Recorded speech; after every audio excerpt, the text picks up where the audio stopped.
Afterwards, Jesus appeared to his disciples by the Sea of Tiberias. It happened this way. Simon Peter, Thomas, called Didymus, Nathanael from Cana in Galilee, the sons of Zebedee, and 2 other disciples were together. "I'm going out to fish," Simon Peter told them, and they said, "We'll go with you." So they went out and got into the boat, but that night they caught nothing. Early in the morning, Jesus stood on the shore, but the disciples did not realize that it was Jesus. He called out to them, "Friends, haven't you any fish?" "No," they answered. He said, "Throw your net on the right side of the boat, and you will find some." When they did, they were unable to haul the net in because of the large number of fish. Then the disciple whom Jesus loved said to Peter, "It is the Lord." And as soon as Simon Peter heard him say, "It is the Lord," he wrapped his outer garment round him, for he had taken it off, and jumped into the water. The other disciple followed in the boat, towing the net full of fish, for they were not far from the shore, about 100 yards. When they landed, they saw a fire burning of burning coals. There was some fish on it and some bread. Jesus said to them, "Bring some of the fish you have just caught." Simon Peter climbed aboard and dragged the net ashore. It was full of large fish, 153, but even with so many in the net was not torn. Jesus said to them, "Come and have breakfast." None of the disciples dared ask him, "Who are you?" They knew it was the Lord. Jesus came, took the bread and gave it to them, and did the same with the fish. This was now the 3rd time Jesus appeared to his disciples after he was raised from the dead. This is the word of the Lord. Excellent. Thank you for reading that. Right, now as you know from when I've been doing these talks before, there will be a little bit of audience participation, so I hope you're ready. Excellent. Right, it's funny, isn't it, how the Bible kind of speaks to you when you're not quite ready for it. I was getting ready for this talk, and I was reading a passage, and it suddenly struck me how interesting it was that it was all on water. Because I quite like water. I like swimming. Don't I, girls? I like swimming, don't I? Yeah. Thanks for that response. You can always rely on your children, can't you, for the response. Do I like swimming, girls? Thank you. So I like swimming. I like fishing as well when I was younger. When I was about 7, 8, I had my first experience of fishing. It was with a little net. You've probably seen them at the seaside. It was orange, bright orange it was. I had a small sand bucket and spade, which I filled with water, and I was searching for big fish, sticklebacks. They were huge, about that big, really small. And I was quite successful. After about an hour, I had about 4. But I enjoyed it because it was a nice sunny day like it is today, and it was just nice to be with my fishing rod and net, trying to look for these fish, and it was brilliant. Didn't do it that often though, it wasn't that good. So I enjoy fishing. A little bit later on in life, around about 15, someone suggested that I go sea fishing, like the guys in the Bible did. Now that was interesting. Has anyone been sea fishing here? A couple of you, excellent. Was it good? Was it good? Like that, was it good? Yeah. Wasn't for me. It was awful. We left early. It was in Clacton, so we left early, and it was around about 7 o'clock, which was quite early. We had these fishing rods, etc., and we were told what to do. And we were fishing for fish. Not quite sure what fish they were, to be honest. In the North Sea. Anyone know? Not sure. They were fish. Didn't catch any anyway, so it didn't really matter. Yeah, it was brilliant. So we were there for 5 hours on this boat. Everyone else caught fish. And there was me, with my fishing rod, going, when will I know that I'm catching fish? And they go, well, you'll feel it, Paul, you'll feel it. I'm standing there. 5 hours, I was like this. I'm not feeling a thing. Not a thing. You know, not even an old boot, unfortunately. So I felt a little bit like the disciples in the Bible. You know, after a day's fishing, 5 hours, I'd lost all faith. I just didn't enjoy the experience at all. Unfortunately, I didn't have Jesus telling me where to put my fishing rod, unfortunately, like the disciples did. But, yeah, for me, that meant my fishing days were over, unfortunately. So, that's my experience of fishing. But, just to bring the story to life a little bit, I need some audience participation. That's going to involve all of you. Excellent. Right, now, first of all, I need the children to come up. Brilliant. Yeah, come up. It's easy. All of the children, please. Now, I need some children with instruments. Can you hold those for me? You do those. You're all thinking, what is he doing now? Right. There you go. My brothers are out there. That's fine, no worries. My mum's filming me right now.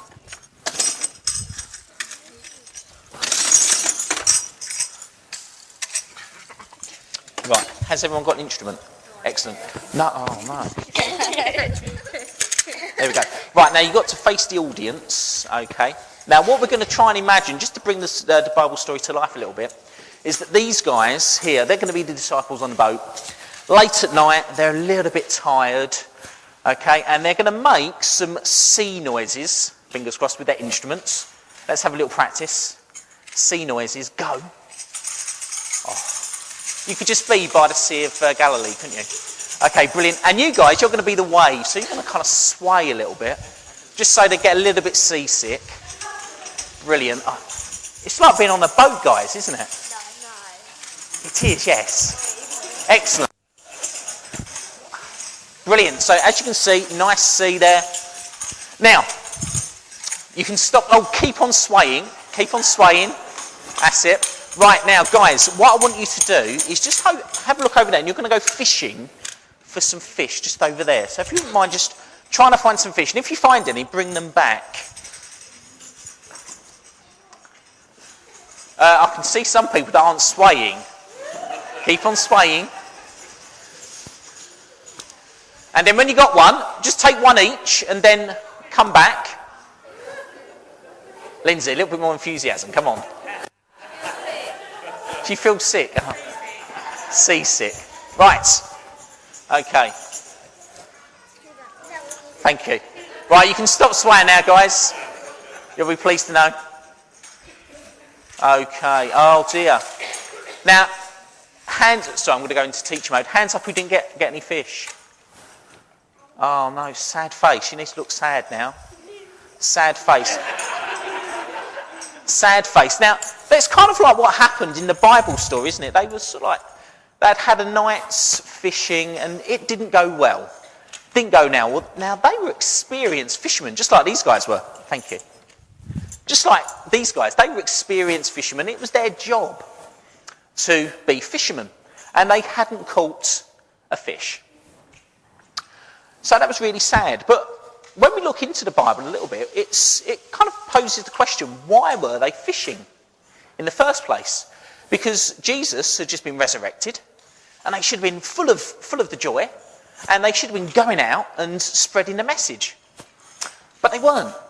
And why was that? Well, maybe, on reflection, they needed a little bit of time to just absorb what had happened at the resurrection. Because it's not every day that Jesus dies and then is resurrected, is it? And they probably needed that time to reflect on what was going on. And so they did what a lot of us do.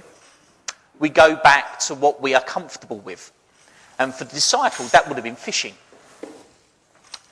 But, again, just like a good Dan Brown novel, the Bible is full of slight symbols and, more interesting things if you delve a little bit deeper. So a lot of people have said that maybe the fact that they didn't catch anything is a symbol to say maybe they weren't quite ready to spread the word yet. Maybe they hadn't been that successful and they needed another top-up of faith, which is why Jesus then reappeared to them.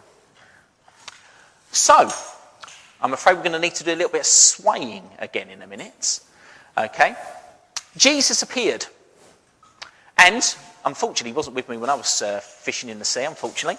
Jesus told them where to go and find some fish. Now, what side did he say, guys? Let's see if you were listening. Was it the right or left side? the right side. Now, you're going to have to be clever now, guys, because we're facing this, well, everyone else is facing this way. So what's the right-hand side? That way. Bethan. That way. Good.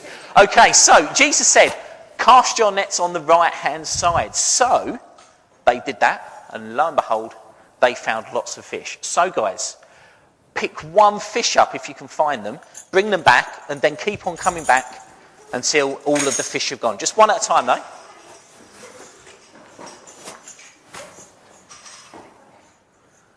Let's see how many we get. Is it a little bit more than before? I've got 2.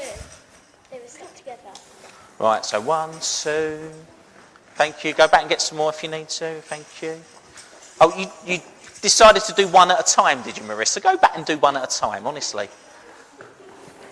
Never work with children or animals. That's what they say, isn't it? Thank you. My net is overflowing, just like the Bible. There's loads of them. One at a time.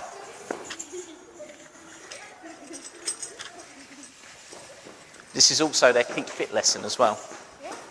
Yeah. Oh, we're not swaying. We need to sway.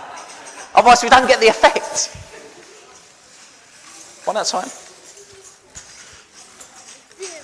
My word, look at this. It's amazing, isn't it? All these fish. Have we got them all? Thank you. It's not amazing. 2 more. They're just... 1 more. Right, okay. Have we got it done? Excellent. Right. Okay. 3. So, just like in the Bible story, Jesus told them where to put their net, and their net was then full of fish. Excellent. Right, guys, if you could put your instruments down. Thank you. Then go and sit back down, please.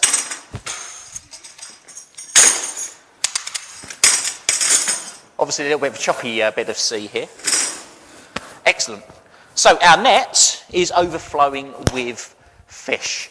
And again, what does that mean then? How can we delve a little bit deeper into the Bible and work out what that means? Well, I think for me personally, it says that if you follow Jesus, then your life will be full to bursting with his love and full to bursting with love that you want to give other people.